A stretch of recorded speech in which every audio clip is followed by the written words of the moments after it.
Alright, so me and Jonathan Garber are out at El Dorado Park today. It's been a nice day. We've been out here for a while, and we have our new Pike Dynamics. Just been hand tossing them and getting them dialed in. John didn't really have much stick time on his, so we got a lot of stick time on it today. Yeah, 2 hand tosses in Pennsylvania, and that was it. 2 hand tosses at the Polecat, which, Jonathan, you won that, didn't you? Yes, I won. Yeah, with an Ultima, so that's pretty cool. But everyone always asks me, you know, what's the difference between a Perfection and a Dynamic? And it's sort of a hard question to answer, but maybe me and Jonathan will just give some thoughts on it, maybe help people out and when they're deciding what airplane to buy. So, Jonathan, like, what stands out to you? What are the differences, and what does the plane do better or worse or whatever? The biggest difference that I saw was in flight speed. It flies way faster. It's not that it's a huge increase, but it's enough that it's noticeable. Yeah. But it also thermals and turns in low lift way better. It's tighter tight. than a Perfection.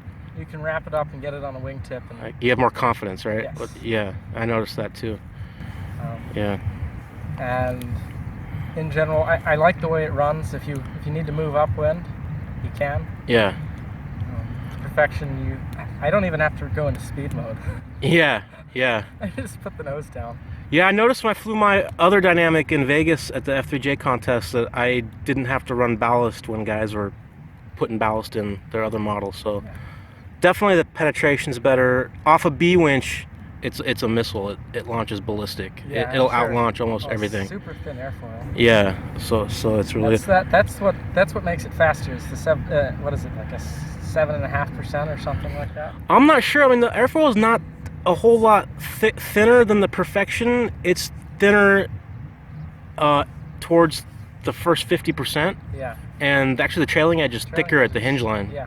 So, I mean, I'm not a... It sounds like they optimized it more on the side of a lighter airplane rather than the old standard, which was the heavy. Yeah, like the Perfection was designed around 70 ounces or Yes. something, and this thing is designed for F5J. So Yeah, it's designed for flying at these. I'm at. it should be like around 60 ounces. Right Yeah, now. but I think it's designed to fly lighter than that I think for it was, F5J. but it flies perfectly at these weights. Yeah. And Well- when you start increasing the weight, you're not going to really notice it because the wind is so, it's like in Vegas. We had super high winds. Even if you ballasted it up and you made it heavier, I don't think you'd notice. Yeah, I don't think you'd notice the LFD change. yeah.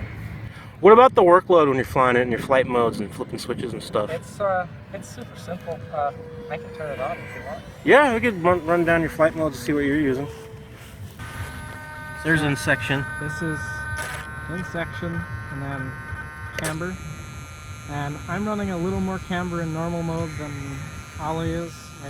It's all really up to the person. Yeah, actually, how slow you want it. I have about the same amount of camber, but I have another thermal mode setting with half that. So And then speed mode, yeah, which it doesn't get used very often because it runs yeah, so nice as it you is. just push the nose down and Yeah. it just starts going. Yeah, You just got to get it up on step and it moves. yeah. Here's the J launch mode. Equal, And, basically equal across the wing. Well, we haven't put it up the winch yet, so Yeah, we haven't put it up the winch yet, so we don't know for sure. This is, just get it programmed. we'll get a B winch out here.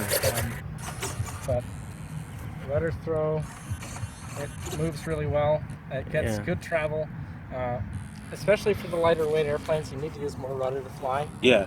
So Rudder it's authority nice is to have- excellent on this It's nice airplane. to have the massive rudder in the back so that you can kick the nose around. Yeah. And like we were talking earlier, I'm using my rudder too much. It's so powerful. Yeah. I need to tone down my rudder stick to smooth out my flying. Yeah, but I think all in all, guys, if you're looking at a Dynamic, it's definitely a step up from the Perfection. I don't think it's similar. It's not like you fly a Perfection and you fly Dynamic and it feels like the same thing. They're completely different. Completely different airplanes. They look the same. The stabs are close. They're solid core stabs this time, which is fantastic because they're much more durable. Yeah. So, yeah. The LS is the same weight as the As a SL Perfection. Perfection, yeah. So imagine the SL Dynamic would be a little bit lighter than that, which would be awesome. 50-something ounces. Yeah. So if you're used to a Perfection, this isn't going to feel familiar to you, but that's not a bad thing because it does so many other things well. I think it performs better than the Perfection. Yeah, yeah. So I think it'd be a definite step up for anyone who had a Perfection. Right, definitely. I agree with you 100%. All right, well, we're going to put the camera down and fly some more.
Nice.